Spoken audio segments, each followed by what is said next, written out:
Stop scrolling. I know you were about to. Don't lie. You've been staring at your screen, watching brainless cat videos and dancing trends for 20 minutes. Your attention span is shorter than a goldfish on energy drinks, and your brain is melting one swipe at a time. But today, I have a story for you. A true story. Well, not legally true because my lawyers would have a panic attack, but it is true enough to make your cold digital heart feel a little bit of human emotion. And I know feeling something is hard for you nowadays. You're a certified TikTok zombie. You scroll through global tragedies, bad comedy, and makeup tutorials in 5 seconds flat, without blinking. So listen up, loser. Put down your overpriced coffee. This entire episode is about betrayal. The grand, pathetic human tradition of stabbing the people you love right in the back. Let me tell you about my friend. Let's call him Dave. Not his real name, obviously, but he's a real guy. Probably. I don't know, I'm just a puppet, so you shouldn't really double check my biography or sources. Dave had a girlfriend. They were together for 3 long, painful years. They shared an expensive apartment. They even bought a houseplant together.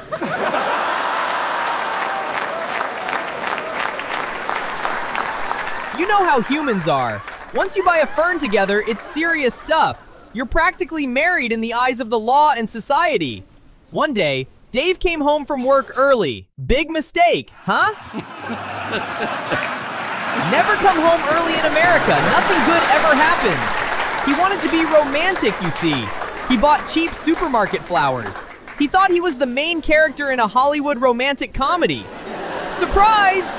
She was sitting on the living room couch with his absolute best friend. And to make it a statistics-level disaster, this guy was wearing Dave's favorite gray hoodie. Not the hoodie. Seriously, think about it. Take the girl, take the lease, take the apartment, but touching the favorite perfectly worn-in hoodie? That is a federal crime in all 50 states. But Dave didn't scream, didn't cry. He didn't smash the flat-screen television. He just stood there near the door like a complete idiot. He looked at them, looked at the dying houseplant, looked back at his hoodie, and he calmly said, "Nice hoodie." Then he left. Now, most of you soft-hearted, emotional viewers would say, "Oh, Vex, that's so heartbreaking. Poor Dave, his life is ruined." No, that's not sad at all. That is pure, unadulterated, textbook weakness. Dave came home early, discovered the absolute truth, and what did he actually do about it? Nothing. He avoided the confrontation because he was terrified of having an awkward, loud conversation. He ate completely alone in a cheap, depressing motel that night. He ordered a cold pizza, sat on the carpet, and cried. Does that sound familiar to you? Yeah, I'm talking directly to you. Look at me. You've been Dave. Maybe your partner didn't invite your best friend over to your couch, but you know the doing nothing part very well.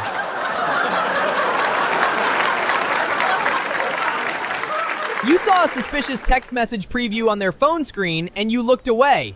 You stayed. You saw them liking their ex's old vacation photos at 2 in the morning and you made an excuse for them. You stayed. You saw them quickly hide their screen when they walked into the room, and when they said, "Oh, it's just a coworker from the office," you believed them. And you stayed. So let me give you the hard, brutal truth. The kind of truth your expensive, soft therapist will never tell you because they want you to keep paying for sessions. Staying with someone after they completely disrespect your boundaries isn't loyalty.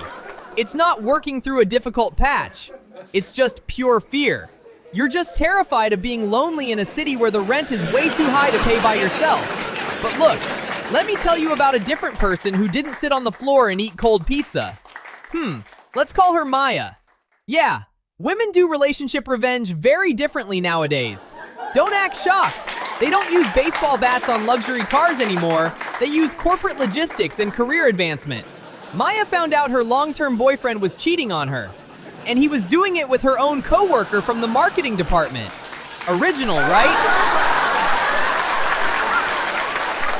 Human creativity in the dating world is truly dead. She didn't cry in the bathroom. She didn't send a long, desperate, embarrassing paragraph on iMessage. She didn't scratch his beautiful car keys across his paint job. Instead, she simply got promoted. That's the whole story. Wait, let me explain the absolute genius of this woman. She didn't waste her emotional energy screaming at him. She channeled all that toxic anger into working 80 hours a week at the firm. She secured the vice president's complete and total trust. Within 3 months, she took the exact executive corporate promotion that her boyfriend had been begging, crying, and interviewing for over 2 years. And then, once the official contract was signed and sealed, she finally broke up with him on a random, boring Tuesday morning. Not via text message, but by using an official corporate email address. And she made sure to CC the entire human resources department on the thread. He didn't get the girl.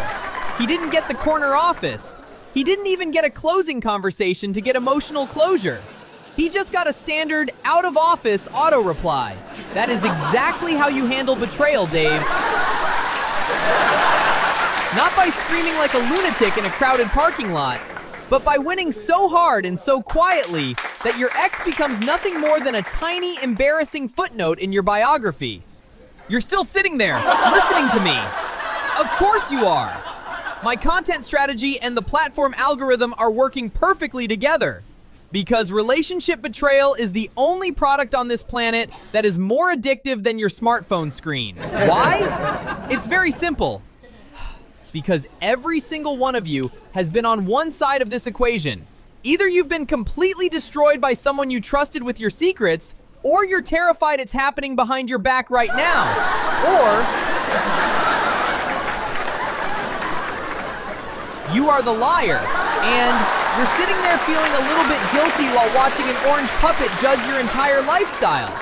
Everyone on this miserable spinning planet has a betrayal story they want to tell. Your high school ex who swore you were the only one. Your childhood best friend who talked trash behind your back the moment you left the room. Your corporate boss who promised you a massive raise in January and then gave the money to his unqualified nephew. Even your family dog is completely disloyal. Yeah, I saw how he looked at the neighbor who holds the premium bacon treats. That animal would sell your location to the authorities for a piece of processed meat in a heartbeat. But here's the final lesson for today. The piece of harsh wisdom you can take back to your lonely, overpriced apartment. The absolute opposite of betrayal isn't loyalty or true love. It's indifference. Pretty deep for a comedy video, right? Don't get used to it. I'm not a French philosopher. I'm still ugly, my face is still asymmetric, and I don't care about your feelings. Okay, enough emotional talk for one day. This fake orange hair on my head is starting to fall out from the absolute stress of talking to humans. Here's the deal for the comment section, losers. Listen carefully. If you've ever been betrayed by a partner and chose to do absolutely nothing, type the word Dave in the comments below. If you've ever executed a flawless, cold-blooded corporate revenge, type the word Maya. And if you've ever been the toxic one who did the cheating, don't type a single letter. Just sit there silently in the dark, close this application, and think about the terrible life choices you've made. Hit the subscribe button if you want more cynical bedtime stories to ruin your night. Or don't. Now close the app and go do something productive with your life.